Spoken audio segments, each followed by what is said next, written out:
So the good things in you will never come out unless you go through suffering, then it will come out. So suffering will build your patience. Suffering will build your endurance. And I said that it is in endurance and not enjoyment. Christianity is about endurance. So when you go through this long suffering, all this struggling and everything that God has allowed you to go through for the sake of the kingdom, you see that you build stamina. You become tough. The things that will throw people away, it will not throw you away. The things that will bother people, you just see and you laugh. What others will run away from, you become like the eagle. That is what you will glide with. And then you begin to soar higher. But it is only when you allow yourself to go through this corridor.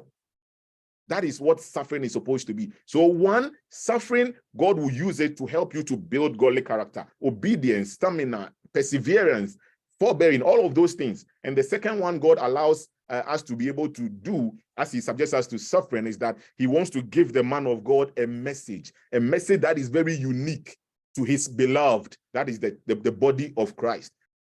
The moment you surface as a true believer, you will suffer.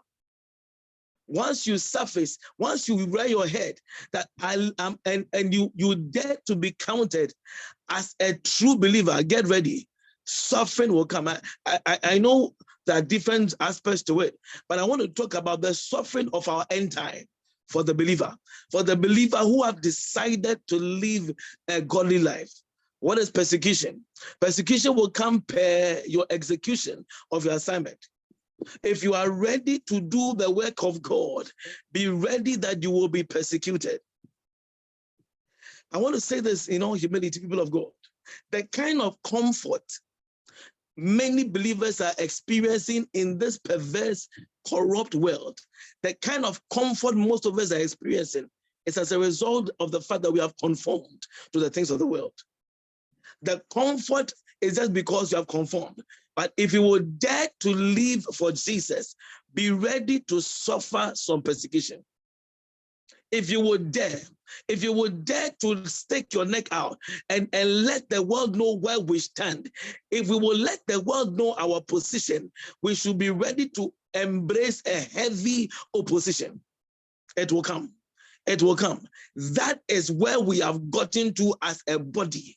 The world have so much helped us to magnify what they see as suffering, but yet it is a process by which God is squeezing out the carnality out of us, the self out of us.